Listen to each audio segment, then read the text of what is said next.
Hello दोस्तों, कैसे हैं आप सब। उम्मीद करता हूँ आप सब अच्छे ही होंगे। दोस्तों, आज मैं बात करूँगा जयपुर शहर की। अभी हाल ही में मुझे जयपुर जाने का मौका लगा। आपको तो आइडिया है ही कि अगर मैं गया हूँ तो वहाँ की हिस्ट्री, वहाँ के टूरिस्ट डेस्टिनेशन कैसे जाएंगे, कहाँ रुकेंगे, और उस शहर का हिस्ट्री तो मैं बताता ही हूँ। चलिए बात करते हैं जयपुर की। जयपुर शहर भारत के सबसे बड़े राज्य राजस्थान की राजधानी है। जयपुर राजस्थान का सबसे बड़ा शहर है। अब राजस्थान भारत का कैसे सबसे बड़ा राज्य हो सकता है। उत्तर प्रदेश होना चाहिए, लेकिन नहीं। उत्तर प्रदेश में से जब उत्तराखंड अलग हो गया, तब राजस्थान ही सबसे बड़ा राज्य है। तो ये इन्फॉर्मेशन करेक्ट कर लीजिएगा। जयपुर को पिंक सिटी अथवा गुलाबी नगरी भी कहते हैं। इसको सबसे पहले स्टेनली रीड ने पिंक सिटी बोला था। जयपुर की स्थापना आमेर के राजा सवाई जयसिंह ने की थी। अब सवाई जयसिंह ने की थी, तभी से इसका नाम जयपुर भी पड़ गया। दोस्तों, यूनेस्को द्वारा जुलाई 2019 में जयपुर को वर्ल्ड हेरिटेज सिटी का दर्जा दिया गया है। ये बहुत बड़ी बात है, हमारे लिए गर्व की बात है। जयपुर अपनी समृद्ध भवन निर्माण परंपरा, सरस संस्कृति एवं ऐतिहासिक महत्व के लिए प्रसिद्ध है। दोस्तों, यहाँ का जो आर्किटेक्चर देखा गया है, जो किले महल बने हुए हैं, उसमें कई सारी इसमें झांकियाँ दिखाई देती हैं। जैसे अगर मैं बात करूँ, आपको राजपुताना आर्किटेक्चर भी दिखाई दे जाएगा, आपको मुगलई भी दिखाई दे जाएगा, और कहीं कहीं तो यूरोपियन भी दिखाई दे जाता है। मैं सही बोल रहा हूँ, जब आप देखेंगे तो आपको खुद पहचान हो जाएगी। जयपुर शहर की पहचान यहाँ के महलों और पुराने घरों में लगे गुलाबी धौलपुरी पत्थरों से होती है। दोस्तों, ब्रिटिश जमींदार सवाई राम सिंह ने इंग्लैंड की महारानी एलिजाबेथ, प्रिंस ऑफ वेल्स युवराज एल्बर्ट के स्वागत में पूरे शहर को गुलाबी रंग से सजा दिया था। तभी से शहर का नाम गुलाबी नगरी पड़ा। मुगल सामंत जयसिंह द्वितीय के नाम पर ही इस शहर का नाम जयपुर पड़ा। जयपुर भारत की टूरिस्ट सर्किट गोल्डन ट्रायंगल का भी हिस्सा है। अगर हम बात करेंगे दिल्ली, आगरा और जयपुर, जयपुर से अगेन दिल्ली, तो ये एक हमारा गोल्डन ट्रायंगल बन जाता है।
चलिए अब बात करते हैं कि वहाँ कैसे पहुँचा जाए। तो मैं आपको बता दूँ, भारत के शहरों से जयपुर बहुत वेल कनेक्टेड है। आप वहाँ से बाय फ्लाइट जा सकते हैं, आप बाय ट्रेन जा सकते हैं, बाय बस जा सकते हैं, और आप अपने पर्सनल व्हीकल से भी जा सकते हैं। अंदर घूमने के लिए मैं आपको रिकमेंड करूँगा कि आप स्कूटर या बाइक रेंट पे ले लें, अगर आप एक या दो पर्सन हैं। दोस्तों, जो हमारा किला वाला एरिया है, जिसे हम पुराना जयपुर भी बोल देते हैं, वो थोड़ा सा कंजस्टेड है। ट्रैफिक जैम जनरली वहाँ मिलता ही है। तो मैं आपको सजेस्ट करूँगा कि आप वहाँ पे ई रिक्शा, थ्री व्हीलर या मोटर या स्कूटी पे ही आप यूज़ करें देखने के लिए, तो आपको बहुत इजी हो जाएगा। अदरवाइज़ कैब तो जाती ही हैं। देखने के लिए आपको कितने दिन चाहिए, तो मैं आपको बता दूं, आप कम से कम 3 दिन तो पूरे पूरे आप जयपुर के लिए ज़रूर रखिएगा। और अगर 4 दिन भी लगते हैं तो कोई बड़ी बात नहीं होगी, क्योंकि जब आप ऊपर आमेर का किले पे जाएंगे, आप नाहरगढ़ के किले पे जाएंगे, वो किले काफ़ी बड़े हैं, उसमें एक दिन तो वो ऊपर जो किले हैं उनमें ही निकल जाता है। फिर सिटी पैलेस भी काफ़ी बड़ा है, हवा मतलब ये सारे एरिया बड़े बड़े एरिया है, तो इसमें टाइम लगता है। तो आप कम से कम मिनिमम 3 डेज 2 नाइट तो ज़रूर आप इसके लिए प्लान करें। बाकी अगर 4 डेज भी होता है तो कोई बड़ी बात नहीं होगी। चलिए, अब मैं आपको ये सिटी सेंटर, सिटी पैलेस जिसकी हम बात करते हैं, उस वहाँ पे हम चलेंगे, हम हवा महल देखेंगे। इसके साथ में हम प्लान करेंगे जंतर मंतर का, और कुछ फूड डेस्टिनेशन भी हैं दोस्तों, वो भी मैं कोशिश करूँगा कवर करने की। वहाँ पे एक लस्सी वाला है, बहुत फेमस है, जो कि 1844 से वहाँ पे बैठा हुआ है, सॉरी 1944 से वो बैठा हुआ है। और अब ये लगा लो अंग्रेज़ों के टाइम से उसके फादर और ग्रैंडफादर ने वो स्टार्ट किया हुआ है।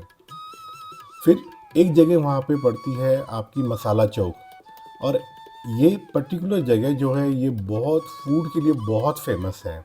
और ये सिमिलर है, अगर दिल्ली में अगर आप दिल्ली हाट जैसे एरिया के बारे में अगर जानते हैं तो वो उसी तरीका का ये मसाला चौक भी है। चलिए, अब आपको मैं डेस्टिनेशन पे लेके जाता हूँ।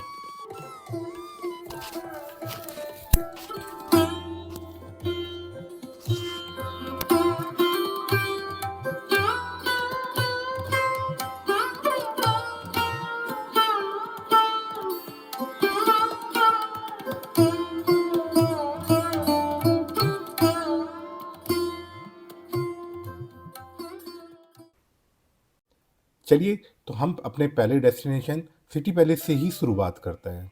दोस्तों, सिटी पैलेस को महाराजा सवेई जय सिंह ने 1727 में बनवाया गया था। ये palace European Rajputana Mughlai architecture का एक अद्भुत नमूना है। आज भी वहाँ पे राजा का परिवार एक प्राइवेट एरिया में रहता है। वहाँ पे टूरिस्ट को जाने के लिए परमिशन नहीं है। सिटी पैलेस में जाने के लिए जो आपका टिकट है वो 300 है, और अगर आपके पास स्टूडेंट आईडी है तो ऑलमोस्ट 50% डिस्काउंट के बाद 150 का पड़ता है। अगर आप रॉयल टूर लेते हैं जो कि लगभग 2000 रुपये का पड़ता है, उसमें आपको और एरियाज भी जाने के लिए ओपन हो जाते हैं। पैलेस में एंटर करते ही सबसे पहले आपको दिखाई देगा दीवाने खास। अब मैं बात करता हूँ दीवाने खास की। ये एक ऐसा कॉन्फिडेंशियल एरिया होता था जहाँ पे जो हमारे महाराजा होते थे और जो राजा होते थे वो अपनी कॉन्फिडेंशियल मीटिंग करते थे, और जहाँ पे राजा का शाही दरबार लगा करता था। वहाँ पे आम लोगों की जाने की परमिशन नहीं होती थी। हमें दीवाने खास में ये चांदी की गंगा जली दिखाई दी, जिसकी हाइट लगभग 5 फुट से भी ज़्यादा थी, और इसके अंदर 4000 लीटर गंगा जल या वाटर आ सकता है। दोस्तों, ये जो गंगा जली है ये 17,000 चांदी के सिक्कों को पिघाल के बनाई गई थी। क्यों बनाई गई थी वो मैं आपको बता देता हूँ। एक बार जो हमारे महाराज थे, इनको इंग्लैंड जाने का मौका मिला, और क्योंकि ये केवल गंगा जल ही पीते थे तो ये अपने साथ अपना वाटर कंटेंट पूरा लेके गए थे।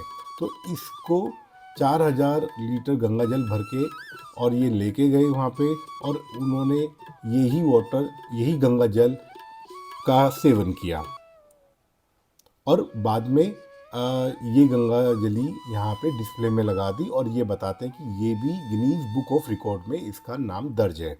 तो ये कोई छोटी मोटी चीज़ नहीं है, तो आप इसका अंदाज़ा इसी से लगा सकते हैं। चलिए, अब अपने नेक्स्ट डेस्टिनेशन पे जाते हैं, जंतर मंतर। देखिए, जंतर मंतर को वैसे तो जनरली आप ये खगोलीय वेधशाला बोल सकते हैं, लेकिन मैं इसको खगोलीय वेधशाला की जगह जंतर मंतर बोलना ही पसंद करूँगा। ये जंतर मंतर सवेई जय सिंह महाराज जो हमारे थे, उन्होंने 1724 से लेकर 1734 10 सालों के बीच में ये जयपुर वाला बना था। और मैं ये आपको बता दूं, हमारे देश में ऐसे 5 जंतर मंतर हैं, ठीक है। हमने कभी सुना भी नहीं होगा, हमने केवल दिल्ली का सुना है, जयपुर का सुना है, बट ये 5 हैं। मैं बता देता हूँ, जयपुर वाला है, दिल्ली है, उज्जैन है, बनारस है, मथुरा में है। लेकिन इनमें जो सबसे बड़ा है ना वो जयपुर वाला है, और इंस्ट्रूमेंट में ही जयपुर वाले में सबसे ज़्यादा लगे हुए भी हैं। ठीक है, चलिए अब थोड़ी सी इसकी बात करते हैं कि इसमें है क्या। इसमें जो मेन बहुत बड़े वाले जो यंत्र लगे हुए हैं वो हैं 14, और ये किस काम आते हैं। देखो इन यंत्रों से आप और हमारे सूरज भगवान अपने सूर्य देव की हेल्प से हमें समय मापने, ग्रहण की भविष्यवाणी करने, किसी तारे की गति एवं स्थिति जानने, सौरमंडल के ग्रहों के दिक्पात जानने आदि में सहायक हैं।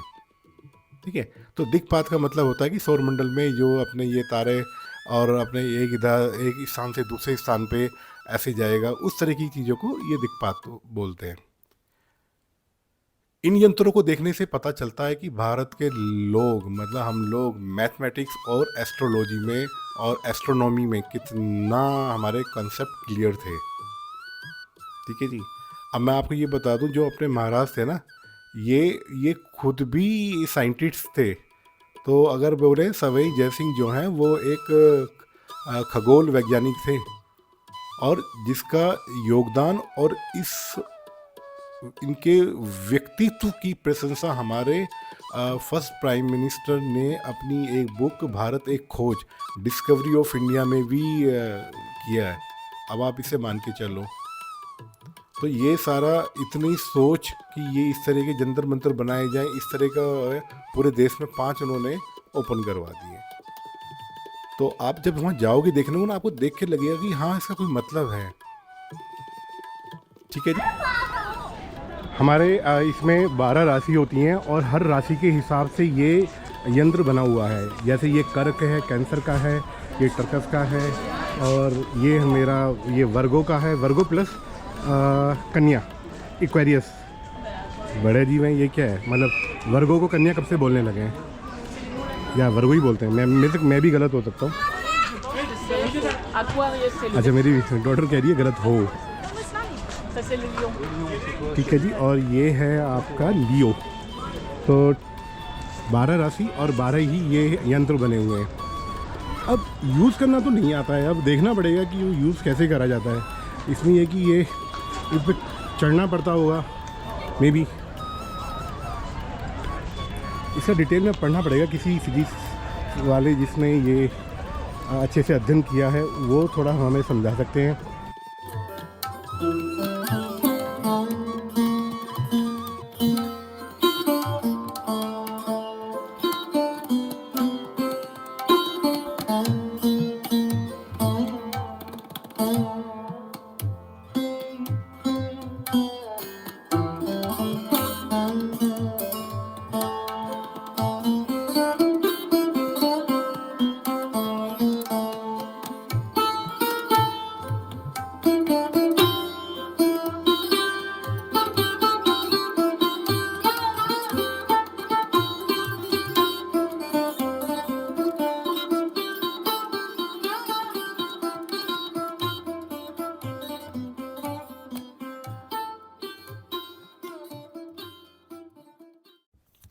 चलिए अब हम बात करते हैं अपने नेक्स्ट डेस्टिनेशन हवा महल। आपको सबसे पहले मैं बता दूं, सिटी पैलेस, हवा महल और जंतर मंतर बिल्कुल वॉकिंग डिस्टेंस में, बिल्कुल मतलब अगर मैं ये बोलूं कि तीनों आपस में मिले हुए हैं, बिल्कुल इतने क्लोज हैं, वॉल टू वॉल मिल रही हैं, तो ये शायद गलत नहीं होगा। तो आप एक ही दिन में ये तीनों बहुत आराम से देख सकते हैं। दोस्तों, हवा महल के अंदर जाने के लिए वही मैंने आपको बताया, टिकट की ज़रूरत पड़ती है, जो कि टिकट है 52 रुपीज़ का, और स्टूडेंट के लिए 22 रुपीज़ का है। स्टूडेंट को आईडी कार्ड दिखाना कंपलसरी है, विदाउट आईडी कार्ड आपको वो टिकट कंसेशन नहीं देंगे। तो अगर आप स्टूडेंट हैं तो अपना आईडी कार्ड अपने पास ज़रूर रखें। दोस्तों, हवा महल की जो खासियत है वो ये है कि इसके अंदर 365 खिड़कियाँ हैं, जिनको हम झरोके भी बोलते हैं या विंडो भी बोल सकते हैं, और ये पूरे 5 माला की बिल्डिंग है। महल बोल लो या बिल्डिंग बोलो, और ये 5 माला जो ये 5 फ्लोर हैं, ये विदाउट पिलर के हैं, और इसके नींव भी नहीं है। तो आप ये मान के चलिए कि किस तरीके की टेक्नोलॉजी उस टाइम पे यूज़ होती थी कि विदाउट पिलर आप 5 मंजिल, ये सालों से ये बिल्डिंग खड़ी हुई है, ये महल खड़ा हुआ है। दोस्तों, ये हवा महल बेसिकली रानियों के लिए आरक्षित था, क्योंकि इसमें इतनी सारी खिड़कियां थी रोड साइड पे, और वो काम आती थी रानी शाहियाँ जो राजा जाते थे, कभी युद्ध पे जा रहे या प्रजा की कोई कल्चरल एक्टिविटी होती थी या कोई झांकियाँ निकलती थी या राजा की सवारी जाती थी, तो रानियाँ यहाँ से देख के और पूरी झांकियों का, पूरा कल्चर प्रोग्राम का आनंद उठाती थी। तो ये स्पेशली फॉर रानी। दूसरा, इस बिल्डिंग में कोई भी स्टेयर्स है नहीं, तो इसमें रैंप बना हुआ है पर फ्लोर पे। तो आप मान के चलें कि क्योंकि रानियाँ हमारी पालकी वगैरह यूज़ करवाती थी, तो वो पालकियाँ आराम से चढ़ जाएं, इसलिए वो रैंप होता था। तीसरा, जो ये हवा महल है, ये 1799 में अपने महाराज सवाई प्रताप जी ने बनवाया था। 5 फ्लोर हैं, 5 ही इसके अंदर मंदिर हैं। जो सबसे टॉप वाला मंदिर है उसको हम हवा मंदिर बोलते थे, और इसी की वजह से इसका पूरा नाम हवा महल बोला जाता है या माना जाता है। ठीक है जी, चलिए ये हवा महल के बारे में यहाँ पे इंफॉर्मेशन मैं यहाँ पे बंद करता हूँ, और मिलते हैं अगले पॉइंट पे।